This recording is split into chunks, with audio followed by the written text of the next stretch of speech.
வணக்கம். இன்றைக்கு நம்ம டாக் வித் முத்தலிஃபில் விவாதிக்க இருக்கிற விஷயங்கள், நேற்று புதிய கட்சியை துவங்கிய சசிகலா அவர்கள் ஓபிஎஸ் மனவேதனையில் சில விஷயங்களை சொல்லியிருக்காரு. திமுக சார்பாக இன்றைக்கு அரசாங்க விழாவாக கன்னியாகுமரி நாகர்கோவில் போய் முதல்வர் அவர்கள் பேசின பேச்சு மீண்டும் சர்ச்சைக்குரிய விஷயமாக பார்க்க முடியுது. இந்த மாதிரி பல்வேறு விஷயங்கள் நம்ம இன்றைக்கி பேச இருக்கோம். அதற்கு முன்பாடி சப்ஸ்கிரைப் பண்ணாதவங்க சப்ஸ்கிரைப் பண்ணி பாருங்கள்.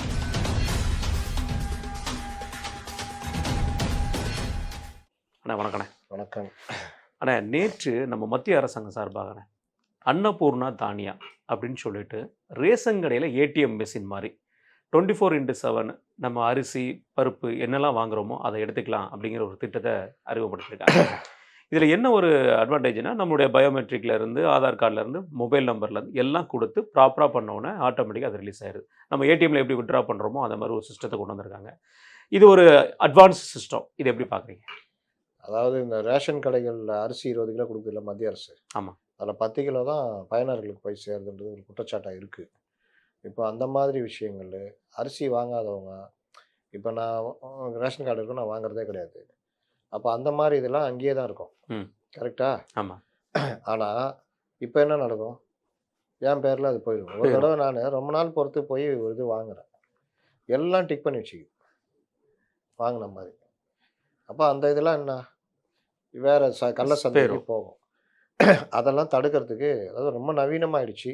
நீங்கள் ரேஷன் கார்டு போட்டு 1 கிலோ கடலைப்பருப்பு, தோரம்பருப்பு, சர்க்கரை 2 கிலோ எல்லாம் டிக் பண்ணிட்டு நீங்கள் பணத்தை கட்டிட்டீங்கன்னா அது உங்களுக்கு தனித்தனி பேக்கில் நீங்கள் பிடிச்சிக்கலாம். அப்படின்னா உங்களுக்கு ரேஷன் கடை சிஸ்டமும் உங்களுக்கு இதாகிடும். ஊழல் இல்லாத மாதிரி ஒரே ஒருத்தர் பராமரிப்பாளரை போடலாம். உங்கள் டேட்டாஸு கரெக்டாக போய் உட்காந்துரும். அது ஒரு பெரிய அது வாட்டில் டேட்டாஸை சேமிச்சிடும். இவர் வாங்கியிருக்காரு, அதை வாங்கியிருக்காரு. ரெண்டாவது, ரேஷன் கடையை ரேஷன் இது எவ்வளோ பேர் பயன்படுத்துகிறாங்கன்றது தெரியும். டீட்டெயில் ஃபுல்லாக வந்துடும். இதில் கூடுதலாக நீங்கள் அந்த ஆதார், இந்த டேட்டா ஆதார் நம்பர் அதில் போட்டாலே நம்முடைய பேன் அதில் அட்டாச் ஆகிடும். இந்த ஒயிட்டு க்ரீன் கார்டுன்றதுலாம் தேவையே இல்லை. அதுலேயே நீங்கள் ரெஸ்ட்ரிக்ட் பண்ணிடலாம். 2 லட்ச ரூபா சம்பளம் வாங்கிட்டு 10 கிலோ அரிசி, 2 கிலோ சர்க்கரை, 1 கிலோ கடலைப்பருப்பில் போய் வாங்குறான்னா ஆட்டோமேட்டிக்காக கட் பண்ணி விட்டுருணும். ரேஷன் என்பது ஏழைகளுக்கு தான் அப்படின்றத கொண்டு வந்துடலாம். இன்றைக்கி 1000 ரூபா கொடுக்குறாங்க இந்த பொங்கல் இதுன்னு, எல்லாரும் போய் வாங்க 3000 ரூபா கொடுக்குறாங்க. இப்போ நாங்களும் வாங்கினோம். வாங்கிட்டு நான் ஒவ்வொரு தடையும் அந்த வேலையை பண்ணுவேன். வாங்கினேன்னா யாராவது கஷ்டப்படுறவங்களுக்கு கொடுத்துரு, அதை கொடுத்துருவேன், வேஷ்டி சேலை கொடுத்துருவேன், எல்லாம் கொடுத்துருவேன். நான் விட்டுட்டோன்னா என் பேர் அங்கே டிக்காய் அவங்க எடுத்துக்குவாங்க. அதுவும் அதனால் போய் வாங்கி யாராவது கஷ்டப்படுறவங்களுக்கு அந்த காசை கொடுத்துருவோம். போன தடவை ஒருத்தர் சும்மா பழக்கமே இல்லாத ஒருத்தர் ஒரு ஷோரூமில் போய் ஃப்ரிட்ஜ் வாங்கும்போது அவர் கல்யாணம் ஆகி தனியாக கஷ்டப்பட்டுக்கிட்டு இருக்கிறார் அதுன்னாரு. வாங்கினோன்னா அவருக்கு அமுச்சு விட்டேன். அது மாதிரி நம்ம இது. ஆனால் நம்ம ஊரில் அது புத்தி கிடையாது. 2000 ரூபா கொடுத்தப்போ நல்லா வட்டி கடை நடத்துகிறவங்க வந்து பலரும் லைனில் நின்று அந்த காசை வாங்கினாங்க. அப்போ ஜெயலலிதா கொடுத்தப்போ அந்த 2000 ரூபான்றது இன்றைக்கி 20,000 ரூபா மதிப்பு இருக்கும். அப்போது அதை போய் வாங்கினாங்க. வாங்கி என்ன பண்ணுவாங்க, அவங்களுக்கு வச்சுக்கிட்டாங்க. அந்த மாதிரிலாம் நடந்தது. அதனால் இது என்னென்னா, இந்த மாதிரி சிஸ்டம் வருதுன்னா நீங்கள் எங்கெங்கே அந்த வருமானத்தை வச்சு கட் பண்ணுறதுலேருந்து பல விஷயம் கட் பண்ணலாம். ரெண்டாவது, பொருட்கள் முறையாக யாருக்கு வாய்ப்பு இருக்கோ அவங்களுக்கு போகும். 24x7ன்றதுனால நீங்கள் எந்த நேரம் வேணாலும் போய் வாங்கி எடுத்துக்கலாம்.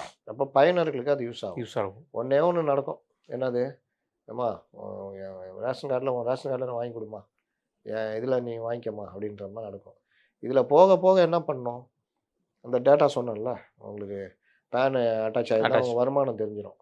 நீங்கள் இன்கம் டேக்ஸ் ஃபைல் பண்ணுறீங்கன்னா உனக்கு எதுக்குடா ரேஷன்னு கட் பண்ணு. அப்போ முறையாக யாருக்கு தேவையோ அவங்களுக்கு மட்டும் போய் சேரும். அதுக்கெல்லாம் இது யூஸ் ஆகும்.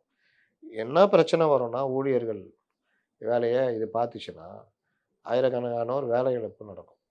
அது ஒரு பெரிய இல்லை, கூட்டுறவு சங்கத்தில் அது கூட்டுறவு டிபார்ட்மெண்ட்டில் தான் வருதுன்னு. அதை பொறுத்த வரைக்கும் ரேஷனுங்கிறது அதில் ஒரு அங்கம் தான். அது போக மற்ற விஷயங்களுக்கும் கூட்டுறவுத்துறையில் பல இடங்கள் அது வேலைகள் இருக்குது. இன்றைக்கு நம்ம பார்க்க, இன்றைக்குமே நம்ம தமிழகத்தை பொறுத்த வரைக்கும் ரேஷன் கடை ஊழியர்களில் நிறைய வேலைவாய்ப்பு இன்னும் இருக்குது. அது இன்னும் போடாமல் ஃபில் பண்ணாமல் தான் இருக்காங்க.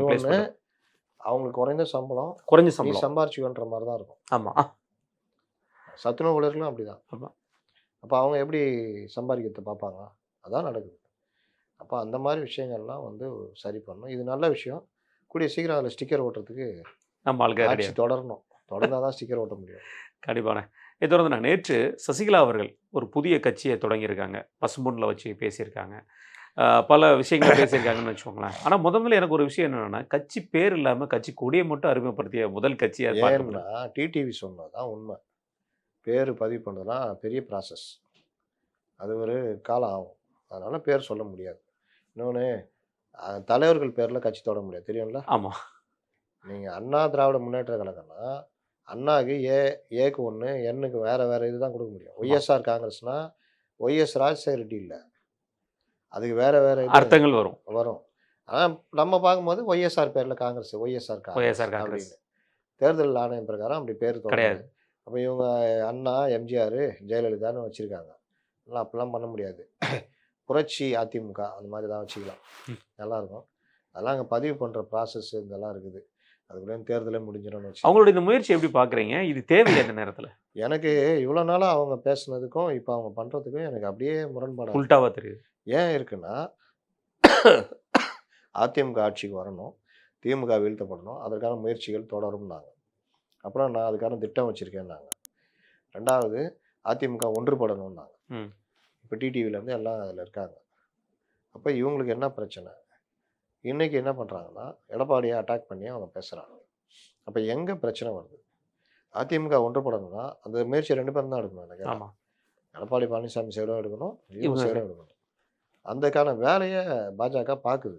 ஆனால் இவர்கள் 2 பேருமே 2 இடத்துலையுமே எதிரெதிர் திசையில் இருக்காங்கன்னு தான் நான் பார்க்குறேன். சரி, அது ஓகே. அதிமுக ஜெயிக்கணும் அப்படின்னா அந்த வேலையை நீங்கள் எடப்பாடி பண்ணிக்கிட்டு இருக்காரு. அதிமுக கட்சியாக ரெட்டை இலை ஸ்ட்ராங்காக இருக்குது. ஆனால் இவங்க அதுக்கு எதிராக பேசுகிறாங்கன்னா அது யாருக்கு லாபமாகும்? அப்புறம் எப்படி நீங்கள் அம்மா ஆட்சி அமையும் அதிமுக ஆட்சின்னு? இந்த வேலையை ஓபிஎஸ் பண்ணலாம். ஓபிஎஸ்ஸை நீங்கள் திட்டுறீங்க. தனிநபர் தாக்குதலுக்கு செங்கோட்டையனை திட்டினீங்க.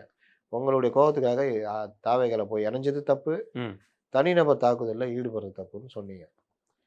ஆனால் நீங்கள் அதே வேலையை பண்ணுறீங்க. எடப்பாடி எடப்பாடி எடப்பாடின்னு ஃபுல்லாகவே இது பண்ணுறீங்க. அப்போ உங்களை பற்றி பேசலாம், அதிமுக ஆட்சி வரணும்னு பேசலாம். அப்போ நீங்கள் இப்போ யாருக்கு யூஸ் ஆகுறீங்கன்றது ஒரு சந்தேகம் வருது. ஆமா. மறைமுகமா பின்னணியில் யார்? இன்னைக்கு ஓபிஎஸ் திமுக ஆதரவாக பேசிகிட்டு இருக்காரு. நீங்களும் அதே தான். நான் இன்னும் ஒரு 10 நாள் கழிச்சு திமுக கூட்டணி தான் ஜெயிக்கும் அப்படின்னு பேசினா என்ன இவங்களுடைய ஸ்டாண்டுன்னு நம்ம தெரிஞ்சுக்கலாம். அதனால் அவங்க சொல்கிறதுன்னு அதிமுக ஜெயிக்கணும், திமுக வீழ்த்தப்படணும்னு சொல்கிறதுக்கு முரணாக இந்த இது இருக்குன்றதா செயல்பாடு. இதுலனா அவங்களுடைய பழைய கால வாழ்க்கை, அந்த சிறை வாழ்க்கையை பற்றின விஷயங்கள், ஆட்சி அமைக்கிறது 2017 எப்படி வந்து எடப்பாடியார் வந்து சிஎம் ஆனார் அப்படிங்கிற மாதிரி பல்வேறு விஷயங்களை பேசுகிறாங்க. இதில் குழப்பமான ஒரு சூழ்நிலை எந்த இடத்துல வருதுன்னா, கே.ஏ. செங்கோட்டையன் அவர்கள் வந்து சிறையில் போய் பார்க்கும்போது நீங்கள் சென்னைக்கு மாற்றிக்கலாம், மாற்றிட்டு நான் வந்து இருக்கிறேன், ஆனால் நான் வந்து ஏதோ என்னோட மைண்ட் செட் சொன்னதுனால நான் இப்போ இருக்கேன், இல்லைனா என்ன உயிரோடே இருந்திருக்க மாட்டேன் அப்படிங்கிற ஒரு மிகப்பெரிய குற்றச்சாட்டை நமக்கு தெரியும். அதிமுக வந்து இவங்க இருக்கிற வரைக்கும் யார் ஸ்ட்ராங்கான பர்சன், இவங்கள விட யார் ஸ்ட்ராங்கான பர்சன் நம்ம பார்த்ததில்ல. இவங்க இந்த மாதிரி பேசுறது எப்படி பார்க்குறீங்க? அது அவருடைய குற்றச்சாட்டு. அதுக்கு பதில் சொல்ல வேண்டியது எடப்பாடி பழனிசாமி. இல்லை, இது இந்த தேவையில்லாத குற்றச்சாட்டை தான் நான் பார்க்கணும். இவங்க ரொம்ப ஸ்ட்ராங் பர்சன், நம்ம எல்லாருமே பேசப்படுறோம். தேவையில்லை நம்ம எப்படி முடிவு பண்ண முடியும்? அவங்க குற்றச்சாட்டு வைக்கிறாங்க, அதுக்கு பதில் சொல்ல வேண்டியது எடப்பாடி பழனிசாமி தான். ஏன்னா இவங்களுக்குள்ளே இருக்கிற அந்த பிரச்சனைகள் நான் திரும்ப திரும்ப ஒன்று சொல்கிறேன். அதிமுக ஜெயிக்கணும், அம்மா ஆட்சி வரணும்னு பேசுகிற ஆள் இது மாதிரி பேசுகிறதுலாம் அதுக்கு எதிரான விஷயமா தான் போய் முடியும். திமுகவுக்கும் மற்றவர்களுக்கும் சாதகமாக முடியும். இவர்கள் செங்கோட்டையனுக்கு என்ன சொன்னாங்களோ அதே வேலை தான் இவங்க செய்கிறாங்க. தனிநபர் தாக்குதல், பெரிய குற்றச்சாட்டு இதெல்லாம் வைக்கிறாங்க. ஒருவேளை இந்த கட்சி தொடங்கி கட்சி வந்து தேர்தலில் போட்டிடுறதுக்கோ அல்லது வந்து ஏதோ கூட்டணி கட்சியோட கூட்டணி போனாங்கன்னா அது எந்த மாதிரியான ரிஃப்ளெக்ட் வந்து ஏடிஎம்கே தொடங்க வாய்ப்பே இல்லை. வாய்ப்பு இல்லை. ரெஜிஸ்டர் பண்ணி அதெல்லாம் வரத்துக்குள்ளே தேர்தல் இதெல்லாம் வந்துடும். அப்படியே வந்தாலும் நான் வேட்பாளர் போடுறேன்னு போடுவாங்க. ஒரு அந்த அந்த பகுதியில் கொஞ்சம் ஓட்டுகளை பிரிப்பாங்க. அது திமுகவுக்கு சாதகமாக போகும், இல்லை தாவேக்காவுக்கு சாதகமாக போகும். தான் நடக்க போகுது. இப்போ இவங்களும் இவங்க பக்குக்கு 2 கத்தி வச்சு குத்துறாங்க. ஆனால் அம்மா ஆட்சி அமையணும், புரட்சித் தலைவர் ஆட்சி அமையணும்னு பேசிக்கிறாங்க. இது எண்ட் ஆஃப் தி டே பார்த்தீங்கன்னா தனிநபர் கோபம், அந்த பொறாமை இதெல்லாம் இருக்குன்றதான் நான் பார்க்குறேன். இதில் பேசி அவங்க கட்சி தொடங்கின உடனே டிடிவி அவர்கள் சொன்ன மாதிரி நீங்கள் அதை குறிப்பிட்டு சொன்னீங்க, திடீர் இட்லி, திடீர் சட்னி, திடீர் சாம்பார் மாதிரி திடீர் கட்சி, இதை பற்றி பொருட்படுத்த வேண்டிய அவசியமே இல்லை, நாங்கள் எல்லாம் ஒன்றிணைஞ்சு தான் இருக்கோம், அதிமுக பலமாக தான் இருக்குது அப்படிங்கிற ஒரு விஷயத்தையும் சொல்லியிருக்காரு. அவருடைய இந்த இடத்துல டிடிவி அவ்வளோ கோபம். டிடிவியை விட எடப்பாடி பழனிசாமி விமர்சித்தவர்கள் யாரும் இருக்க முடியாது. ஆமாம், தூக்கு போட்டுக்குவேன்னாரு. நம்மளை கூட கிண்டலாக சொன்னோம், முதலாளியை மாற்றினா தான் வேலைக்கு செய்யலாம், செக்யூரிட்டி வேலைக்கு முதலாளி எப்படி அவர் தான் சம்பளம் போடுறதெல்லாம் பேசணும். அப்போ அவர் கடைசியில் அவருடைய நோக்கம் என்னென்னா திமுக போகக்கூடாது. பியூர் ஏடிஎம்கே அந்த மைண்ட் செட். Mind set. சரி அட்ஜஸ்ட் பண்ணி இந்த இதை ஜெயிக்க வைக்கிறதுக்கான வேலையை செய்வோன்னு உள்ளே வந்துட்டார். அப்போ அவர் வந்து பக்காவாக அந்த விஷயத்தில் உறுதியாக இருக்கார். ஆனால் அந்த ஓபிஎஸ் செங்கோட்டையன் இன்னைக்கு அவமானப்பட்டு போய் நிற்கிறார் தெரியும்ல. ஆமா. கடுமையான மன உளைச்சலில் இருக்கார். இப்போ இவங்க இவ்வளோ பேசிட்டு இந்த கட்சி ஆரம்பிக்க கூட தேவையில்லை. இவங்க அழகாக வாய்ஸ் கொடுத்துட்டு போயிருக்கலாம், பெரிய மரியாதை இருந்திருக்கும். ஆனால் இவங்களுக்குள்ளேயும் அந்த அந்த கோவம், அந்த எடப்பாடி மேலே கோவம், இன்னொன்று கூடுதலாக டிடிவி சேர்ந்தது கூடுதல் கோவம். கோவம். இதெல்லாம் தான் இப்போ அவங்கள்ட்ட வெளிப்படுது. என்ன கட்சி தொடங்கி என்ன பண்ண போறீங்க? கண்டிப்பா. ஆடி காத்துல அம்மியே பறக்க போகுது. ஓபிஎஸ் அவர்களோட நேற்று பேட்டின்னு அவர் கேட்ட கேள்வி மற்றதெல்லாம் நம்ம ஏற்கனவே அவர் பல முறை சொன்னது தான். ஒரு விஷயம் எங்களுக்கு புரியாமல் இருந்தது என்னன்னா, நமக்கு நானும் என் பையனும் என்னதான் தப்பு பண்ணோம் அப்படிங்கிற மாதிரி ஒரு ரொம்ப என்னதான் தப்பு பண்ணலாம் தான் கேட்கணும். என்னதான் தப்பு? அவருக்கு மற்றவங்க மறதி மேலே ரொம்ப நம்பிக்கை. நீங்கள் என்னன்னா, நான் இன்னைக்கு கூட நான் காலைல பார்த்தோன்னே ஒரு பதிவு அடிச்சு போட்டேன். நான் சொன்னல ஏற்கனவே ஒதுங்கி கொள்ளுங்கள் ஓபிஎஸ்னு ஒன்று எழுதுனாங்க. இவர் எல்லா காலத்துலேயும் எடுப்பார் கைப்பிள்ளை. இந்த எடுப்பார் கைப்பிள்ளை பாஜக பயன்படுத்துச்சு. பாஜகவில் அண்ணாமலை பயன்படுத்தினார். டிடிவி கிட்ட போனார். சசிகலாட்ட நெருங்க பார்த்தாரு, அவங்க கிட்ட சேர்க்கல. ஜெயதீபா கூட கூட்டணி பேச்சுவார்த்தை நடத்தினார். அதுக்கப்புறம் திமுகவுடைய கையாளாக இருந்தார். அப்புறம் இதெல்லாம் தப்பு இல்லை சார். அதா நான் சங்கர மடத்தில் போய் சேர முடியும்னு கேட்குறாரு. இந்து அமைப்புகள்லாம் எதுக்கு சும்மா இருக்கிறாங்க? சங்கர மடம் அரசியல் கட்சியா? ஏன் தேவையில்லாத அது தேவையில்லா வார்த்தை. சங்கர மடன்றது ஒரு குறிப்பிட்ட சமூகத்திற்கான அந்த ஒரு இது. நீங்கள் அரசியல் கட்சி பேசணும்னா வேறு எதை பேசணும்.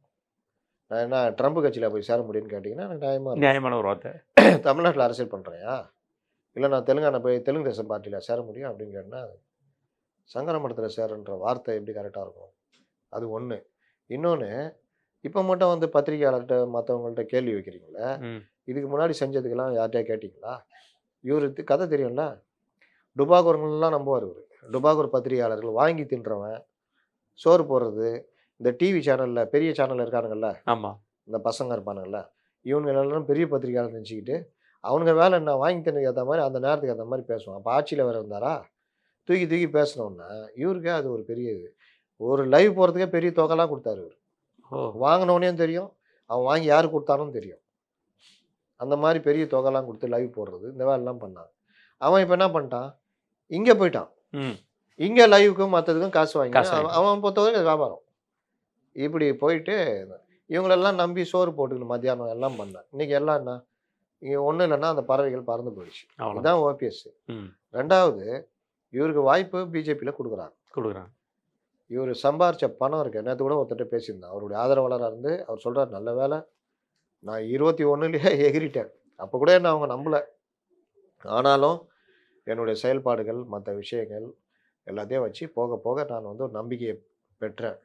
நான் மட்டும் நீங்கள் அந்த வேலையை பண்ணலைன்னா இன்றைக்கி நானும் இந்த மாதிரி சுற்றிக்கினே ஏதாவது பண்ணிகிட்டு இருக்கணும். அப்போ இந்த மாதிரி இவரை நம்பி போனவங்க எல்லாருமே அழிஞ்சு போயிட்டாங்க. ஒருத்தருக்கும் ஒன்றும் பண்ணல. அந்த விவேக் பட வசனம் மாதிரி தான். ஏகப்பட்ட பணம் அதை கொண்டு போய் எங்கே விட்டாருன்னு தெரியும், எல்லாருக்குமே தெரியும். அதில் கொஞ்சம் தொகையை செலவழிச்சிருந்தா கூட ஒரு 30-40 மாவட்ட செலவு கையில் இருந்திருப்பாங்க. குறைஞ்சது ஒரு 30 மாவட்ட செலவு வச்சிங்களா முடிஞ்சது. நீங்கள் கட்சியில் பெரிய ஆளாக இருப்பீங்களா? ஏங்க அவர் ரத்தீஷ்னு ஒருத்தர் இறந்து போனார்ல, அவர் பார்த்தீங்கன்னா வந்த உடனே கட்சிக்குள்ளே கடன்னு தானார். ஏன் பணம் செலவு பண்ணார். பத்திரிகாரங்களாம் அவர்கிட்ட போனாங்கன்னா இப்படி தான் எடுத்து போடுறது. அப்போ அந்த அளவுக்கு நீங்கள் ஒரு கட்சி நடத்துகிறீங்கன்னா முதலாளித்துவ உலகம். அதில் உங்கள் மேலே நான் விசுவாசத்தில் வருவான். விசுவாசத்தில் இருந்தவன் தான் இவ்வளோ நாள் இருந்துட்டு அங்கங்கே கலந்து போனான். ஆனால் நீங்கள் மாவட்டம் கட்சியை கைப்பற்றணும் மேலேருந்து சொல்கிறாங்க அப்படின்னா நீங்கள் இறங்கி வேலை பார்க்கணும். இவர் இறங்கி தோட்டம் துறவுலாம் பார்த்துக்கின்னு பையனுக்கு என்ன பண்ணலாம் இதுலேயே கவனம் செலுத்திட்டு இப்போ வந்துட்டு நான் என்ன தப்பு பண்ணேன்னா, பண்ண தப்பு அடுக்குனா ஒரு புக்கு போட முடியாது. எவனாவது சொந்த கட்சி அலுவலகத்தை போய் தாக்குவானா? அதுக்கு நேற்று அதுக்கும் விளக்கம் கொடுக்குறாரு. நாங்கள் வந்தோம் 8 மாவட்டத்தில் இங்கே நின்னாங்க. இது பழைய விளக்கத்தை அப்படியே திருப்பி கொடுக்குறாரு. நின்னாங்க, சரி. அப்புறம் அது இவர் சாவி எங்கன்னு கேட்டாரா, இடிச்சு உள்ளவே. எதுக்கு போனீங்க அங்கே? எதுக்கு போனீங்க? மாவட்ட பொதுக்குழு கூட்டம் நடக்குது. கோர்ட்டு நீங்கள் அதுக்கு தான் போனீங்க கோர்ட்டுக்கு. ஆமாம். கோர்ட்டு என்ன சொல்லிச்சு, ஏப்பா அவைத்தலைவர் எல்லாருக்கும் நீங்கள் சர்க்குலர் அனுப்பணும், அதை அக்னாலஜ் பண்ணணும், கரெக்டாக அதை மெயின்டைன் பண்ணணும், பொதுக்குழு எல்லாருக்கும் அனுமதி கொடுத்து நடத்தணும். இவங்க உங்கள் ஆளுங்க அப்படிலாம் கிடையாது, பண்ணக்கூடாது. எல்லாருக்கும் ஓபிஎஸ் ஆதரவு எல்லாரும் கொடுக்கணும். நடத்தி அதில் வர ரிசல்ட்டை நீங்கள் கோர்ட்டில் சப்மிட் பண்ணணும். ஏன் சொன்னாங்க? ஆமா. அப்புறம் ஏன் நீங்கள் எங்கே போனீங்க? எதுக்கு உடைச்சிட்டு போனீங்க? அது மிகப்பெரிய தவறு. ஜெயலலிதா இருந்தால் செய்வீங்களா? இவங்க பண்ணுற பல காரியங்கள் ஜெயலலிதா இருக்கும்போது இவன் மனசில் கூட நினச்சி பார்க்க முடியாது. நேற்று ஒரு படம் வந்துச்சு பார்த்தீங்களா? சமூக வலைதளங்களில் வளர்த்துது. என்ன பாருங்க? வளர்மதி ஜெயலலிதா சிலை மேலே கையை வச்சு தாங்கி நின்று பேசினாங்க. இடுப்பில் ஒரு கையை வச்சுக்கின்னு சிலை மேலே ஒரு கையை வச்சு தாங்கி நின்று பேசினுக்கிறாங்க. ஏதோ செவுரில் சாஞ்சி நிற்கிற மாதிரி. அவங்க இருந்தது தான் நினச்சி பார்க்கணும். சிலை எதுக்குங்க? மேலே போட்டு அதை கும்பிட்டு வந்துடணும். நீ உட்காந்து ஊர்கதை பேசும்போது கையை வச்சுட்டு தாங்குற மாதிரி தாங்கியிருந்தா அந்த விகடனில் தான் போட்டிருக்காங்க. ஓ சரிண்ணே. இது எப்படி சரியாக இருக்குன்னு சொல்லுங்கள். நான் அந்த படம் வேணால் அவங்க அனுப்புகிறேன். கண்டிப்பாக. இல்லை உங்களால் நிற்க முடியலையா? நிற்க முடியலன்னா தேர்தலில் நிற்காதீங்க. மிகப்பெரிய தலைவி இல்லை. உங்கள் கட்சி இன்னைக்கு இருக்கிற காரணம் ஜெயலலிதா உயிரோட வந்து எம்ஜிஆர் சிலை மேலே இந்த மாதிரி கை வச்சு பேசிட்டு படம் வந்தால் அவங்க கதின்னா ஆகும். அவ்வளோதான். உடனடி நடவடிக்கை இல்லை. நடிக்காதீங்கன்ற தலைவர்னா அந்த மரியாதையை கொடுங்க. பொது வெளியில் இந்த நம்ம ஹோட்டலில் எங்கேயாவது நின்று பேசியிருந்தா சவுத்து மேலே கை வச்சு நின்று பேசுவாங்க. விட்டா சாஞ்சிட்டு கூட பேசுவாங்க போல. ஒரு சேரை போட்டேப்போ அது மேலே சாஞ்சிட்டு. ஏங்க தலைவருடைய சிலைங்க, அவங்க பிறந்த நாளுக்கு வந்திருக்கீங்க. அதுவும் இதெல்லாம் எப்படி கரெக்டாக? அது எலெக்ஷன் நேரத்தில். அதான் எலெக்ஷன் நேரம். யாரோ ஃபோட்டோ எடுப்பான்னு தெரியல. சமூக வலைதள காலம் என்னத்த சொல்கிறது? இந்த மாதிரி தான் இருக்காங்க. அப்போ இவர்கள் எல்லாமே இவருக்கு நடிப்பு. நான் புரட்சி தலைவிக்கு மகனாக இருந்தேன், அதெல்லாம் ஓகே. 2011 வரைக்கும் ஜெயலலிதா வரையும் பயந்து போயிருந்தீங்கன்னு தான் அர்த்தம். அப்போ உங்களை யாரும் கண்காணிக்கலன்னா நீங்கள் ஒழுங்காக இருப்பீங்க. முடிஞ்ச உடனே வெளியில் வந்து பேச ஆரம்பிங்க. நீங்கள் சசிகலா உங்களை முதல்வர் ஆக்குனாங்களா இல்லையா? ஆமாம். அவங்க கையில் தான் பவர் இருந்தது. எல்லாரும் போய் காலில் விழுந்தீங்க. அம்மா நீங்கள் தான் பொதுச்செயலாளர் இருக்கணும்னு கேட்டீங்க. அந்த நிகழ்வு பார்த்தீங்கன்னா போயஸ் சுற்றி நடக்கும். ரவுண்டாக இருப்பாங்க. ஒருத்தர் 2 பேர் மட்டும் தான் காலில் விழ மாட்டாங்க. மற்ற எல்லாம் வச்சுட்டு காலில் விழுந்துட்டு போவாங்க. அப்படி இருந்தால் சசிகலா அவங்களை முதலமைச்சராக வச்சுருந்தாங்க. முதலமைச்சராக இருக்கிறதுக்கு தகுதி உங்களுக்கு இருக்கா? நீங்கள் சமூகம், உங்களுடைய பேண்டு எல்லா வளர்ச்சி. 2011-16 காலகட்டத்திலே அதிகமான குற்றச்சாட்டு இவர் மேலே தான். ஆமாம். ஏங்க 16ல் ஒரு சீட்டு இல்லைங்க. சீட்டு இல்லைங்கிற மாதிரி போய் இவரை கூப்பிட்டு இவரை கொடநாட்டில் வச்சு என்ன பண்ணாங்கன்னா வெளியே சொன்னா என்ன தப்பு செய்யுதுன்னா போய் கேளுங்க. சசிகலாட்ட போய் கேளுங்க இவர் என்ன பண்ணாங்கன்னு. ஒரு வாரம் எங்க இருந்தாருன்னு தெரியாம இருந்துச்சு. இவரை நாங்களாம் எதிர்பார்த்தோம் இந்த அளவு சீட்டு இல்லை அப்படின்னு. ஆனால் கொடுத்துட்டாங்க. கொடுத்துட்டு அந்த இதையும் அதெல்லாம் என்ன காரணம்? சசிகலா உடைய ரெக்கமெண்டேஷன். இல்லாட்டி நீங்கள் எப்படி வருவீங்க? வந்து உக்காடுறீங்க. அவங்க மறைவுக்கு பிறகு முதலமைச்சராக ஆகுறீங்க.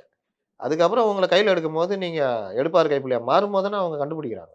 ஆமாம். அதுக்கப்புறம் தானே இவ்வளோ குழப்பங்கள். இல்லைண்ணே, நேற்று இதில் ஒரு சின்ன கான்ட்ரவர்சி. சசிகலாமா அவங்க பேசும்போது என்ன சொல்கிறாங்கன்னா, ஓபிஎஸ் நல்லவர் தான், அவர் எடுப்பார் கைப்பிள்ளை மாதிரி போயிட்டாங்கன்னு. ஆனால் அந்த காலகட்டத்தில் இதே ஓபிஎஸ்ஸை கண்டமணி கிழிச்சுது. அவங்க நைட்டு எத்தனை மணிக்கு மைக் எடுத்து பேசி ஸ்டாலின் கிட்ட சிரிச்சு பேசிட்டு இருந்தாருன்னு சொன்னது. இன்னைக்கு இவர் எங்களை வந்து அப்படிலாம் ஒன்றும் பண்ணல. இவர் என்ன சொன்னார்? ஓபிஎஸ் என் மேலே கண்ணில் துப்பாக்கி வச்சு என்னை மிரட்டி என்கிட்ட ராஜினாமா கடிதத்தை வாங்கினாங்கன்னு சொன்னாப்புல. இவர் என்னன்னா மாற்றி பேசுறாரு. துப்பாக்கியை வச்சு மிரட்டி ராஜினாமா கடிதம் வாங்கினாங்கல்ல, அப்போ டிடிவி அவங்களோட தான் இருந்தார். ஆமாம். டாக்டர் வெங்கடேஷ், சசிகலா எல்லாம். அதுக்கப்புறம் அவங்களோட தானே நீங்கள் எடப்பாடிக்கு எதிராக அவங்களோட தானே கை கோத்தீங்க. ஆமாம். அதுக்கு பேர் என்னது? சுயநலம் தானே. நீங்கள் அந்த மாதிரி உங்களை பண்ணாங்க, தர்மயுத்தம் நடத்துனீங்க. நேற்று அவங்க சொல்கிறாங்க தர்மயுத்தம் நடத்துனது பெரிய தப்பு, அதற்கு பிறகுதான் மாறி போச்சுன்றாங்க. அப்போ அப்படிப்பட்ட இவர் அவங்களோட தானே போய் உறவாடிக்கிட்டு இந்த ஆட்சிக்கு தொல்லை கொடுத்துருந்தீங்க. இவர் யாருக்கு விசுவாசம் பண்ணீங்க? ஒரு நண்பர்கள் வட்டாரத்துலேயே ஒருத்தர் இருப்பான், உங்கள்கிட்ட பேசிகிட்டு இருப்பான், சூப்பருங்க அப்படின்னு. இப்படி போனோன்னே திட்டுவான். ஏன்னோ நான் என்கிட்ட பேசிகிட்டு இருப்பான், நான் இப்படி போனோன்னு உங்கள்கிட்ட திட்டுவான். அப்போ நீங்கள் என்ன யோசிப்பீங்கன்னா, இவன் என்ன எல்லாரையும் திட்டுறான், இவன் வந்து நம்பகமான ஆள் இல்லை. நான் அந்த மாதிரி என் வாழ்க்கையில் ஒரு 2-3 பேரை பார்த்துருக்கேன். அவங்க அடுத்த கட்டத்துக்கு நகரவே முடியாது. ஏன்னா யாரும் அவனோட நட்பாக இருக்க மாட்டாங்க. அதே மாதிரி சிரிச்சு பேசி நகர்ந்துருவான். அந்த மாதிரி கேரக்டர்கள் இருக்கிறாங்க. இவர் அந்த கேரக்டர் தான். இவர் யாருக்காவது விசுவாசமாக இருந்தாருன்னா இல்லை. ஜெயலலிதாட்ட விசுவாசமாக இருந்தாருன்னா பயம். முட்டிக்கால் போட வச்சாங்களா இல்லையா? அவர் சொன்ன வார்த்தை என்னது? ஒவ்வொரு 5 வருடம் முடிஞ்ச அப்புறம் சபாநாயகர் முதலமைச்சரை பார்த்து நம்ம வந்து நன்றி தெரிவிச்சுட்டு வர வழக்கம் தான். அப்போ 2011 போய் நன்றி தெரிவிக்கல, பண்ணியிருக்கலாமே. சரி, திமுக தலைவர் வந்து அந்த மாதிரி ஏதாவது நன்றி தெரிவிச்சாரா? என்ன தெரிவிச்சிருக்காங்க? என்ன மாதிரி புது எடப்பாடியை பார்த்து ஏதாவது நன்றி தெரிவிச்சாரா? புதுசாக உருட்டுற. ஜெயலலிதா இருக்குமா அந்த வார்த்தை சொல்ல முடியுமா? இருக்குமா? நான் என்ன குற்றம் செய்தேன், நான் என்ன தப்பு செய்தேன்னா இதெல்லாம் தான் நீங்கள் செஞ்ச தப்பு. ஏடிஎம்கே அலுவலகத்தை அடித்து உடைச்சி தப்பு, ரெட்டைலைக்கு எதிராக போட்டி போட்டது தப்பு. எனக்கு என்ன பிரச்சனைனா, எடப்பாடி பழனிசாமி அவர்கள் நீக்கு போகா போனாருன்னா, ரொம்ப ஈஸி. காலி பண்ணிட்டு விட்டு போயிடலாம். அதுதான் ஜெயலலிதா பாணி. வா இப்படி ஸ்டேட்மெண்ட் விடு. அவங்க கால்ல விட சொல்றாங்க. இது கொஞ்சம் அந்த மாரி மரியாதை. முடியாது. நில்லு, ஃபோட்டோ எடு. நாளைலருந்து வாழ்த்தி பேசணும். ரைட்டு. போ. வாழ்த்தி பேசி எல்லாம் முடிஞ்சிரும். தேர்ந்தெடுக்கப்பட்ட பிறகு அமைச்சரே கூட குடுக்குறேன். ஆமா. காதி கிராமோத்திய பவன் அமைச்சர். போ. முடிஞ்சது. ஓரம் போ. கரெக்டா இருக்கும் அந்த ட்ரெஸ்ஸுக்கு. அவ்வளோதான். மேட்சா இருக்கும். கேடா. என்ன பண்ண முடியும்? அந்த மாரி சில நீக்கி போக்கு இருக்கணும். அப்படி இருந்திருந்தா பிரேமலதா கூட இருந்திருப்பாங்க. அந்த போனா போட்டும் போ அப்படின்ற மாரி அரசியல்ல ஜெயிக்காது. கலைஞரே அவ்வளோ பெரிய ஆளு. ம். அந்த இறங்கி போயிருக்காரு. ஏன்னா, அந்த நேரத்துக்கு அதுல தப்பு பண்ணது ஸ்டாலின். 2016ல அனுபவிச்சாரா? எவ்வளோ விஷயங்கள கூட்டணி இல்லாம உடைச்சு. நாங்க 200 தொகுதி நிக்க போறோம். அதனால நீங்க கிளம்புங்க. அப்படின்னா, நான் வரேன். நேரா வெளியில வரான்ல, "எப்பா வாப்பா." இல்ல ஒண்ணு என்ன உடைச்சாரு. சொன்னாரு? ம். இந்த மாரி சொல்லிட்டாருங்க. ஒண்ணும் கவலையப்படாத. வெளியில 2 கம்யூனிஸ்ட் இருக்காங்க. திராவிட கட்சி கூட கூட்டணி இல்லைன்றாங்க. அவங்கள போய் பாரு. நான் எப்படி போய் பார்க்கறது? இந்த அப்படி போ பாரு. ஐயோ! போய் நான் பார்க்குறேன். வைகோ கொஞ்சம் அதிருப்தியில இருக்கிறாரு. அவர போய் கூட்டு வா. சேர்த்துக்கிட்டியா? வேற? வேல்முருகன், பண்ருட்டி வேல்முருகன். ரைட்டு. அப்புறம் ஜிகே வாசன போய் பாருங்க. ஏன்னா மத்தியானம் சாப்பிட்டு கழுத்த அறுத்துட்டாங்க. கோவத்துல இருக்கிறாரு. கூட்டு வாங்க. அடுத்து இவரு விஜயகாந்த். தேமுதிக கிட்ட பிரச்சனை பண்ணுகிறாங்க. இல்லங்க கலைஞர்லாம் பேசிட்டு இருக்காரு. அவரும் பேசிட்டு இருக்காரு. அவங்க கட்சிக்குள்ள உள் வேலை பண்ணிட்டு இருக்காங்க. நாங்க அத அவர்ட்ட சொல்ட்டோம். அதனால நீங்க போய் பாருங்க. அவர் முதலமைச்சர் வேட்பாளர் சொல்லுங்க வந்துருவாரு. பிரேமலதா மீறி தானே அவர் வந்தாரு. ஆமா. பிரேமலதா இருந்தா வேற. அப்போ இந்த இதை உருவாக்குனது ஜெயலலிதாவுடைய பாணி. அதனால அன்னைக்கு ஸ்டாலின் எடுத்த தப்பான முடிவு ஆட்சி போச்சு. இல்லாட்டி ஆட்சி பிடிச்சிருக்கலாம். உறுதியா. அப்போ இந்த மாதிரி தவறுகளை யாருமே இனிமே பண்ணக்கூடாது. எல்லா டைம்லயும் இப்படி இருக்க முடியாது. உடைஞ்சிரும். நாணல் தான் ஜெயிக்கும். அப்படி வளைஞ்சு குத்தி நிமிருது. ஆரம் வீரப்பன் கூட வா. ஜெயலலிதாவுக்கு சினிமா துறையிலும் சரி, அரசியலும் சரி பெரிய அச்சுறுத்தலாகவும் பெரிய எதிர்ப்பாகவும் இருந்தவர். அவங்க ஆட்சி வந்தா வா இருங்க. ஏதோ ஒரு உணவுத்துறையை ஏதோ கொடுத்துருந்தாங்க. அப்படியே ஓரம் கட்டினாங்க. ஒரு நாள் தூக்கி அடிச்சாங்க வெளியே. என்ன பண்ண முடியுது அவரால்? எம்ஜிஆர் திமுகன்னு ஆரம்பிச்சு சுற்றி இருந்தார். அவ்வளோதான். திருநாவுக்கரசர், கேகேஎஸ் சார் காலில் விழுந்து ஃபோட்டோ எடுத்து போட்டு விட்டாங்க. ராஜகண்ணப்பா பெருசாக வா உழு ஃபோட்டோ எடு போ இரு. கொஞ்ச நாள் தான் ஓடு. இதை பண்ணுறது தான் இதுக்கு பேர் என்ன? அதான் ராஜதந்திரம். கண்டிப்பா. நான் வந்து சேர்க்க மாட்டேன், பண்ண மாட்டேன்னு சொன்னால் அது ஓபிஎஸ்ஸே என்ன கேட்டா வா இரு போ முடிச்சு விட்ரு. கலைஞர் இந்த லட்சிய திமுகன்னு ராஜேந்திர தொடங்கிக்கிட்டு அவ்வளோ விமர்சனம் பண்ணார். அவரே வர சொல்லி கலைஞர் பார்த்துட்டே இருந்தார். கூப்பிட்டாரு, கட்சியில் சேர்த்தாரு. சிறுசேமிப்பு திட்ட தலைவர் இதை கொடுத்தாரு. கொஞ்ச நாளில் காலி பண்ணி அவரே வெளியே போயிட்டார். அதுக்கப்புறம் ராஜேந்திர செல்ஃப் எடுத்துச்சா டெக்னிக் தான். இதெல்லாம் வந்து அரசியலில் பாடப்பாடங்கள். நேற்று 3ஆம் கட்ட தேர்தல் அறிக்கையே வந்து ஏடிஎம்கே சார்பாக எடப்பாடியார் விட்டிருந்தார். அது வந்து பெரிய விமர்சன பொருளாக ஆனதுக்கு காரணம் என்னன்னா, அந்த 10,000 ரூபாய் கருணை தொகை. அண்ணன் திருமாவர்கள்ட்டையும் சரி, நம்ம அண்ணன் சண்முகத்தையும் கேட்கும்போது என்ன சொன்னாங்கன்னா, அண்ணன் சண்முகம் என்ன சொல்லியிருக்காருன்னா, அது வரியை போட்டு தான் இந்த இதை கொடுக்க போகிறேன்னு சொல்கிறாரு. அப்போ நாய் வாழை வெட்டி எதுக்குங்க நாய்க்கே சூப்பு ஊற்றணும் அப்படிங்கிற மாதிரி கேட்டிருக்காரு. இந்த விமர்சனத்தை எப்படி பார்க்குறீங்க? நாய் வாழை வெட்டி சூப்பு தரல. சில இது வந்து கறி துண்டுகள் அங்கங்கே கிடக்குது செதறி. அதெல்லாம் செதறாமல் எடுத்து அந்த நாய்க்கு போடுறாரு. என்ன விஷயம்னா, இப்போ நான் மின்சாரத்துறை தான் 2-3 நாளாக சொல்லிக்கிட்டு இருக்கிறேன். வருஷத்துக்கு வரி இதை ஏற்றிக்கிட்டே இருக்காங்க கட்டணத்தை. ஏன் ஏற்றுறாங்கன்னா நஷ்டத்தில் ஓடுதுன்றாங்க. நஷ்டத்தில் ஏன் ஓடுதுன்னா இவர்களுடைய இதுதான் காரணம். அதானிக்கிட்டையும் அவங்ககிட்டையும் கூடுதல் விலைக்கு நீங்கள் வாங்குறது. ஒரு யூனிட் கூட தயாரிக்கலைன்னு நம்ம அன்புமணி ராமதாஸ் ஆதாரத்தோடு கொடுத்தாரு. ஆமாம், நம்மளும் பேசணும். ஒரு யூனிட் நமக்கு தயாரிக்கிறதுக்கு 2 ரூபா 3 ரூபா ஆகுமா? நீங்கள் எவ்வளோ வாங்குறீங்க? 13 ரூபா 14 ரூபா அந்த மாதிரி வாங்குறீங்க. ஒரு யூனிட்டு எத்தனை லட்சம் மெகாவாட்டு? இன்றைக்கி அந்த இதில் ஒரு இது வந்துருக்குது. அதானிட்டு எவ்வளோ வாங்கினாங்க 5 வருஷத்துல. அப்போ அத்தனை லட்சம் மெகாவாட்டுக்கு பணம் நீங்கள் தூக்கி தானே கொடுத்தீங்க. அப்போது அந்த பணத்தை அந்த இது என்னது தேவையற்ற செலவழிடுது. இப்போ பாத்திரத்தை தண்ணி பிடிச்சா ஏன்பா நிற்கவே மாட்டேங்குது, அங்கே ஓட்டை இருக்குது, அதாட தண்ணி நிற்கும். அப்போ அரசே தயாரித்தா நிலக்கரி கொள்முதல் இந்த மாதிரி எங்கெங்கெல்லாம் லூப் ஹோல் இருக்குதோ அதெல்லாம் சரி பண்ணாலே டாஸ்மாக் வருமானம் 48,000 கோடி சரி பாதி வெளியில் விற்கிறாங்கன்றாங்கல்ல. ஆமாம், அதை லாக் பண்ணால் வருமானம் 70,000 கோடியாக மாறிடும். இந்த மாதிரி ஒவ்வொரு விஷயத்துலையும் ஆவினுக்கு எவ்வளோ விஷயம் இருக்குது. நீங்கள் சரியாக பண்ணீங்கன்னா பண்ணலாம். இன்னொன்று நான்லாம் எதிர்பார்க்குறது இந்த கவர்மெண்ட்டு மாற்று பொருளாதாரத்தை யோசிக்கணும். சீமான்லாம் சொல்கிறாருல்ல, பால் பண்ணை பொருட்கள் விவசாயம் சார்ந்தன.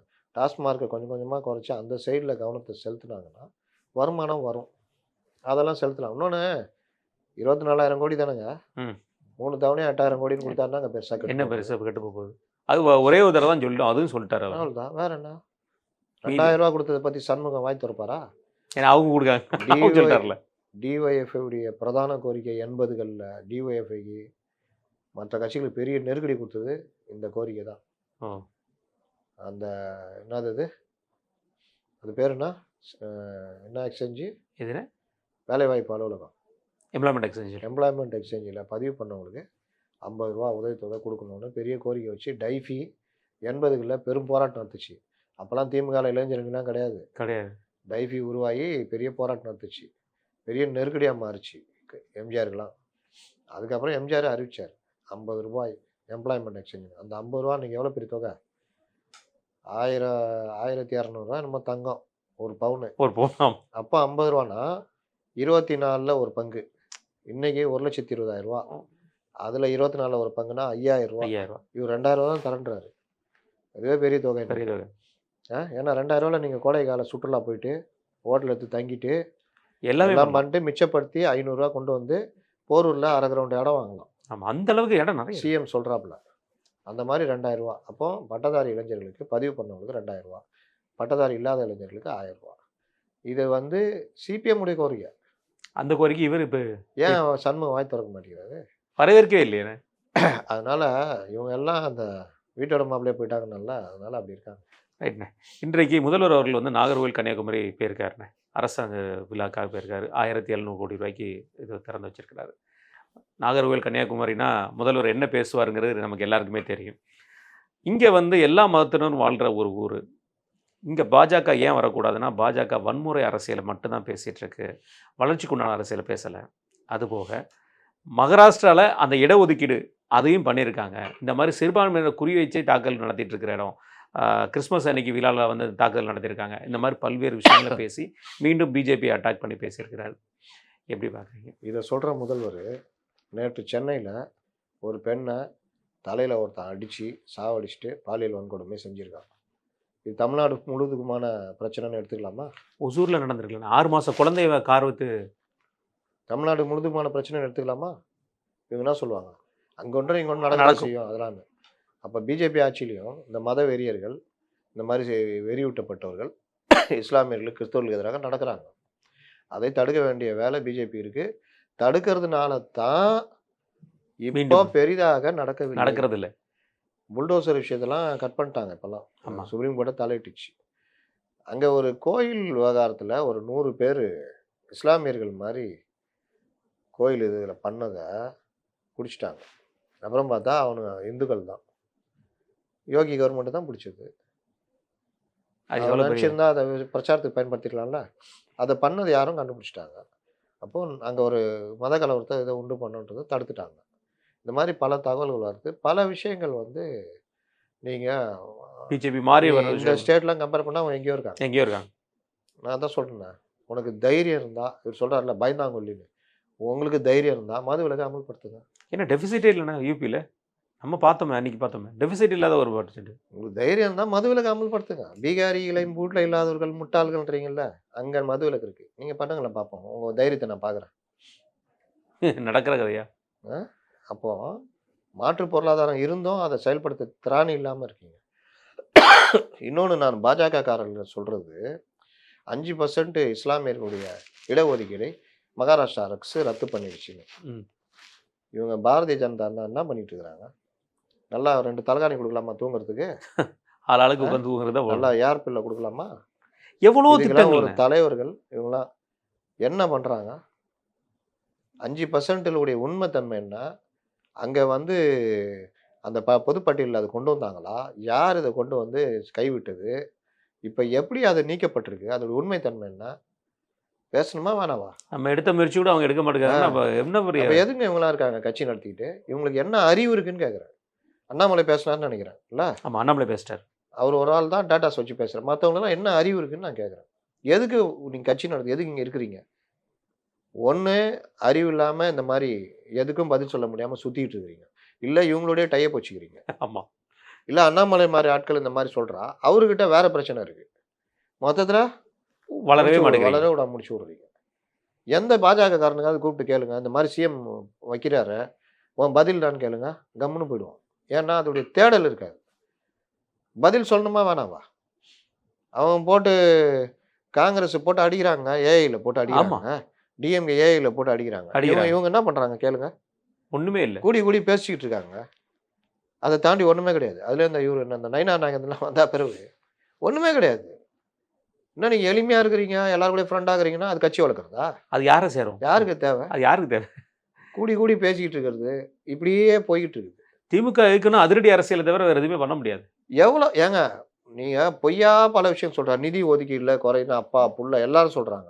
அதுவும் நேற்று ஒருத்தர் போடுறாரு, குஜராத்துக்கும் நமக்குமே 1,50,000 கோடி ரூபா இந்த 5 ஆண்டுல டிஃபரன்ஸ் ஜாஸ்தி கொடுத்துருக்காங்க, நமக்கு அங்க கம்மியா கொடுத்துருக்காங்க. ஏன் உங்களுக்குன்னா அறிவு தேடலுக்கு வந்து யாராவது தடுக்கிறாங்களா? இதை விட ஒரு வேலை என்ன இருக்கு உங்களுக்கு? முதல்வர் பொய்யா சொல்லிட்டு இருக்காருங்க. எனக்கு என்னன்னு சொல்றாரு. மறுத்து பேசுறது உங்களுக்கு திராணி இருக்கா? இல்ல அப்படி பேசுறாங்கன்னு ஒன்னாவது உங்களுக்கு தெரியுதா? இந்த உலகத்துல தான் இருக்கீங்களா? தமிழ்நாடு தேர்தல் அரசியல் தான் இருக்கீங்களா? சாதாரண மக்களை கொண்டு போய் அவங்கள்ட்ட பாஜக கொண்டு போய் சேர்க்கறதுல என்ன பண்றீங்க? ஒரு ஸ்டெப்புமே எடுக்கிறது இல்ல. இதே எக்ஸ்ல அவர் இந்த பதிவை போடுறாரு.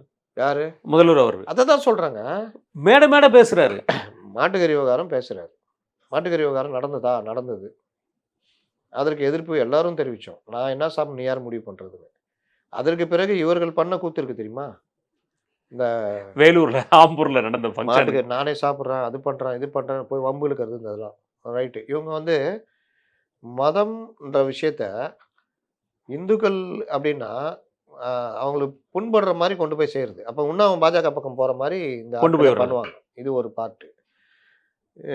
இந்த குருவை வணங்குறான்றாங்களே, கடவுளுக்கு என்னையா மாதா பிதா குரு தெய்வம்ன்றாங்க. மாதா பிதா குரு அப்புறம் தான் தெய்வம் அப்படின்னு. குருவை வணங்குறவங்களாம் இதுன்னு சொல்லிட்டு போட்டு ஏதோ வம்பிழுத்துக்கிறாங்க போல. நேற்று இவரு திட்டிருக்காரு, ஜிஆர் சாமிநாதன் ஜட்ஜி. ஆமா, ஏன்டா சொல்ற நீங்க தாண்டா அதுன்னு சொல்லிட்டு போட்டு திட்டி காட்டு மிராண்டிகள் இதெல்லாம் சொல்லி காட்டு மிராண்டிகள். குருவை வணங்குறது எப்படி காட்டு மிராண்டி தன்மாவும்? அதனால அது ஒவ்வொருத்தருக்கும் ஒவ்வொரு இது இருக்குங்க. இப்போ அந்த மேல்தட்டு வரைக்கும் அவங்க ஒரு இது காலை கழுவி இதெல்லாம் பண்ணுறாங்க. அது அவங்க இஷ்டம், அவங்களுடைய வழிபாட்டு இது. நீங்கள் ஒவ்வொரு விஷயத்துல போய் சொல்லுவீங்களா? நீங்கள் காலில் விழாமல் விழுறீங்களே ரெகுலராக.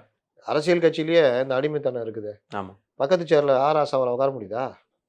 அதுக்கு பேர் என்னது? அதே ரெஞ்சில் போகிறாரு. உட்காந்து ரெஞ்சில் போகிறாரு. உட்காந்தவரை அவர் பார்த்தாரு பார்வை. அதுக்கப்புறம் நான் தான் சொன்னேன்ல அப்படின்ட்டு அவர் எஞ்சி அப்படி போயிட்டு இவர் இங்கே உட்கார வைக்கிறாரு. தனி தொகுதியில் தாண்டி பொது தொகுதியில் ஆராசாவை நிற்க முடியுதா? ஒரு தடவை நில்லுங்க பார்ப்போம். அப்போ இவர்கள் ஆதி திராவிட நல சமுதாயத்தை சேர்ந்தவங்க தான் ஆதி திராவிட நலத்துறைக்கு இருக்கணும். ஆமாம். கீ போஸ்ட்டில் அவங்க வரவே மாட்டாங்க. பார்த்துருக்கீங்களா? ஆமாம். இடைநிலை ஜாதியினர் தான் இந்த போஸ்ட்டுலாம் வருவாங்க. இதெல்லாம் பண்ணிக்கிட்டு திராவிட மாடல் சமூக நீதினு உருட்டுறாங்க. அதுக்கு ஏதாவது இதில் ஏதாவது கேள்வி கேட்குறீங்களா? ஏதாவது பேசுகிறீங்களா? நான் என்ன கேட்குறேன், இடி மேட்ரு இருக்குது, இவ்வளோ பெருசாக இருக்குது, அதுக்கு எதிராக ஒரு இயக்கம் ஏதாவது எடுத்துகிட்டு போனீங்களா மக்கள்கிட்ட? அதிமுகவும் சேர்ந்து கேட்குறேன். அதிமுக இன்னைக்கு லஞ்ச ஒழிப்புத்துறைக்கு இந்த கடிதம் எழுதியிருக்கேன். கடிதம் தானேங்க. அந்த கடிதம் யாருக்குன்னு தேவை? என்ன பிரச்சாரம் கொண்டு போறீங்க? பிரச்சாரம் கடுமையாக தேவைப்படுது. கொஞ்சம் நடக்கட்டுமே. எப்படி பிரச்சாரம் போகும் தெரியுமா? எப்போ ஸ்டார்ட் பண்ண போறீங்க? பாயிண்ட் ஒட்டுன்னு உட்காந்து 4 பேருமே இப்படியே பாயிண்ட் ஒட்டும். அதுல தேர்தலே முடிஞ்சிடும். இதை பலர் நேற்று ஒரு சின்ன பொண்ணு அம்மா உணவகம், கலைஞர் உணவகம், இந்த மாதிரி ஒவ்வொன்றுக்கா எப்படி இவங்க ஸ்டிக்கர் ஓட்டினாங்கன்னு கரெக்டாக பேசி போட்டிருக்கு. அது ஒரு டீம் நல்லா பண்ணுறாங்க. இதே மாதிரி ஒருத்தன் தாவேக்காவை கலாச்சிருந்தான், திமுகவை கலாச்சிருந்தான். அவனை டக்குன்னு பிடிச்சி போட்டாங்க. அவன் இப்போ திமுக ஸ்டாலின் எல்லாம் பக்காவாக கலைப்பாங்க முதல் அவனை அப்படியே பிடிச்சி தூக்கி போட்டாங்க. இப்போ அவன் தாவேக்காவை மட்டும் கலாய்க்கிறாப்புல, ஏடிஎம்கே போட்டு கலாய்க்கிறான். எப்படி அந்த சாமர்த்தியம் முடியுது? அப்போ இந்த மாதிரி ஆட்களை, இந்த மாதிரி கிரியேட்டிவிட்டி மைண்ட் இருக்கவங்களை பிடிச்சி இழுத்து போடணுமா வேணாமா? அதானே பிரச்சாரம். எதுவுமே இல்லை.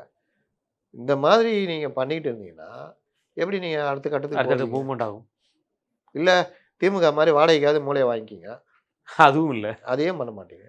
கண்டிப்பான. இதை தொடர்ந்து நான் நேற்று அண்ணன் திருமாவர்கள்ட்ட கேட்கும்போது தாவேகா தலைவர் விஜய் அவர்கள் பேசின பேச்சு எப்படி பார்க்குறீங்கன்னு, எனக்கு தெரிஞ்ச அரசியல் நாலேஜ் படி அவர் எழுதி கொடுத்து தான் பேசுகிறார். அவர் எது பேசுகிறது எதுவுமே சரியில்லை அப்படிங்கிற ஒரு விஷயத்தை சொல்லியிருக்காரு. அது தொடர்ந்து அடுத்த கேள்வியே, பொது தொகுதி இந்த முறை கேட்பீங்களா அப்படிங்கிற மாதிரி கேட்டிருக்காப்புல. திமுக கூட்டணியில் பொது தொகுதி கேட்பீங்களா? எத்தனை சீட்டு வாங்க போகிறீங்கன்னு. நாங்கள் போன தடவையே பொது தொகுதி கேட்டோம், இந்த தடவையும் பொது தொகுதி கேட்போம், எங்களுக்கு கொடுப்பாங்க, சீட்டுகள் நாங்கள் பேசிப்போம், அதை கொடுக்கலனாலும் நாங்கள் பொறுத்துக்குவோம், பொறுத்துப்போம் அவ்வளோதான். அப்படிங்கிற மாதிரி பேசியிருக்காரு. பொது தொகுதினா இப்போ ஆலூர் ஷானவாஸ் பொது தொகுதி தான் நிற்க முடியும். அந்த மாதிரி பாலாஜி ஆமாம், எஸ்எஸ் பாலாஜி திருப்பூரில் அந்த மாதிரி ஏதாவது கேட்டு வாங்கிக்குவாங்க, அவ்வளோதான். ரைட்ண்ணா. இதில் என்னென்னா இன்னைக்கு இந்தியா எக்ஸ்பிரஸில் வந்து பார்த்தீங்கன்னா கிறிஸ் ஓடங்கர் ஒரு பேட்டி கொடுத்துருக்காரு. அது மீண்டும் திமுக கூட்டணிக்கு ஒரு அச்சுறுத்தலாக பார்க்க மாதிரி பேசியிருக்காரு. அதாவது நாங்கள் எல்லா கட்சி கூடயும் பேசிட்டு தான் இருப்போம் அப்படிங்கிற வார்த்தையை சொல்லியிருக்கேன். தாவேக்கான்னு மென்ஷன் பண்ணல. கேள்வி தாவேக்கா, நாங்கள் என்ன கட்சி நடத்தாமல் என்ஜிஓ பார்ட்டி நடத்துகிறோம் அப்படிங்கிற மாதிரி பேசியிருக்காரு. அதே சமயத்தில் நியூஸ் 18ல் அவர் பேட்டி கொடுக்கும்போது என்ன சொல்லியிருந்தாருன்னா, நாங்கள் இந்த முறை ராஜ்யசபா சீட்டு கண்டிப்பாக வாங்குவோம், சீட் அலிகேஷன்ஸில் ப்ராப்ளம் இருக்குது, அதை பேசிகிட்டு இருக்கோம் அப்படிங்கிற அந்த ஸ்ட்ராங்னஸ் கொடுக்குறாரு. கிறிஸ் ஓடங்கரோட இந்த ஆக்டிவிட்டீஸ் புதுசாக இருக்குது. ஏன்னா வந்து இதுக்கு முன்னாடி வந்து மேலிட பொறுப்பாளர் அந்த கேசி வேணுகோபால்லாம் இந்த அளவுக்கு ஸ்ட்ராங்காக இருந்தது இல்லை. ஆனால் கிறிஸ் ஓடங்கர் வந்து திமுக கையாளுறது வேறு மாதிரி இருக்குது. எப்படி பார்க்குறீங்க? கிறிஸ் ஓடங்கர் தான் மேலிட பொறுப்பாளர், கேசி வேணுகோபால் இல்லை. இன்னொன்று புதுமைலாம் கிடையாது. நீங்கள் அப்போ அவரை புரிஞ்சிக்கலான்னு அர்த்தம். அவர் வந்து டிஃப்ரெண்ட்டான ஆள். அவர் ஆரம்பத்துலேருந்து ஆட்சியில் பங்கு இல்லை. ஆமாம், அது இவர் வந்ததுக்கப்புறம் இந்த கேள்வி மரியாதை வேணும், கூடுதல் தொகுதி கேட்போம், அதில் அவர் உறுதியாகவே இருக்கார். நான் சொன்னல அன்றைக்கி கேசி வேணுகோபால் அவருக்கு சண்டைன்னு, நான் தான் இங்கே பேசிக்கிட்டு நீ என்னத்துக்கு இங்கே வர்றான்னு. நீ அதை விஷயத்தையே இப்போது ஒருத்தட்ட வியாபாரம் நான் பேசிக்கிட்டே இருக்கிறேன், புதுசாக வந்துட்டாங்க, என் ஒய்ஃப் உள்ளே பூந்து இவ்வளோ விலை கொடுங்கன்னு சொன்னால் கோவம் வருமா வராது? ஆமாம், கண்டிப்பாக. நான் தாங்க விலை குறைச்சி பேசிகிட்டு இருக்கேன், அது விலை எவ்வளோன்னு தெரியும், நான் அதை குறைச்சி கேட்டு வாங்க முடியும். இப்போ இந்த விலையில் முடிங்கன்னு சொன்னால் அதுக்கப்புறம் அதுலேருந்து இறங்க மாட்டான். முடிஞ்சிச்சா? இதுதான் கேசி வேணுகோபால் திட்டிக்கிறாப்புல. கேசி வேணுகோபாலை சோடங்க திட்டுறாப்புல. என்ன நினச்சிட்டு இருக்கிறேன், நான் எதுக்கு இப்போ இருக்கிறேன் அப்படின்னு 2 பேரும் வாக்குவாதம் ஆயிருக்கு. நம்ம ஆளுக்கு என்ன பிரச்சனைனா, செல்வ பெருந்தைக்கு சிஎம்கிட்ட சொல்லி கெஞ்சி கூத்தாடி கேசி வேணுகோபாலை கூப்பிட்டு வந்துக்கிறாரு. அதுக்கு இவர் ஒலை வச்சிட போகிறான்னு பயந்து போய் நீ வாங்கினா நீ போயிட்டு வாங்க பேசிட்டு வாங்க, நான் இவரை பார்த்துக்கிறான்னு அனுப்பிச்சிக்கிறாப்புல. அப்போது கிறிஸ் சோடங்கர் அந்த இதில் மாறவே இல்லை, ராகுலும் மாறலை, பலரும் மாறல. இது காங்கிரஸ் ஒரு இதாக பயன்படுத்திக்குது, நெகோசியேஷனுக்கு தாவேகாவை ஒரு இதாக பயன்படுத்துது. சொல்ல முடியாது, தாவேகா கூட போனால் பெஸ்ட்டுன்னு நினைக்கிறதுல தப்பே கிடையாதுல்ல. ஆமாம், நாங்கள் அப்படி போகிறதுனா தப்பு இருக்குதுன்னு கேட்குறாரு அவர் சோடங்கர். இன்னொன்று தாவேகா தான் எங்களை கூப்பிட்டுச்சு பேசுனாங்க, எங்களை அங்கீகரிக்கிறாங்கன்றாரு. அப்போ இந்த இதெல்லாம் காங்கிரஸ் இப்போது 2 வாசலை திறந்து வச்சிருக்கு. இவர்கள் கெஞ்சி கேட்டதால் தான் வேணுகோபால் வந்து கை கொடுத்துட்டு போனார். அது எதுக்குன்னா, பேச்சுவார்த்தையில் மற்ற சின்ன கட்சிகள் தலைக்கு மேலே ஏறி உட்காந்துக்கிறாங்க, நீங்கள் இருக்கிறீங்கன்னு சொன்னால் கொஞ்சம் மட்டுப்படுவாங்கன்றதுக்காக கூப்பிட்டு இது பண்ணாங்க. அதனால் காங்கிரஸ் இப்போவும் திமுக கூட அலையன்ஸில் இருக்குன்றதுலாம் உத்தரவாதம் இல்லை, எப்போ வேணாலும் எது வேணாலும் நடக்கலாம். அதை தான் சோடங்கருடைய பேட்டி சொல்லுங்கள். கண்டிப்பாக. இறுதி என்னோட கேள்விண்ணே, நீங்கள் அடிக்கடி குறிப்பிட்டு சொல்கிற மாதிரி தாவேக்கா அரசியல் கட்சி சார்பாக நீங்கள் எப்போவுமே வந்து வேலை செஞ்சுட்டே இருக்கணும் அப்படிங்கிற சொல்லிட்டு இருந்தீங்க. அதை இப்போது ஒவ்வொரு தொகுதியாக செயல்வீரர்கள் கூட்டம் நடந்துகிட்ருக்கு. இந்த முன்முயற்சியை எப்படி பார்க்குறீங்க? இப்போ நேற்று வில்லிவாக்கத்தில் நடந்திருக்கு. வில்லிவாக்கத்தில் ஆனால் என்னென்னா ஒரு விஷயம் புரியல, அந்தந்த தொகுதி பொறுப்பாளர்கள் இல்லாமல் எல்லாரும் அதே மேலிட பொறுப்பாளர்களுக்கு அவ்வளோ உட்காந்து பேசிகிட்டே இருக்கிறாங்க. எப்படி பார்க்குறீங்க? பெரம்பூரில் எல்லாரையும் பேச விட்டாங்கன்னு நினைக்கிறேன். ஆமாம், இதுலேயும் எல்லாருமே பேசினாங்க.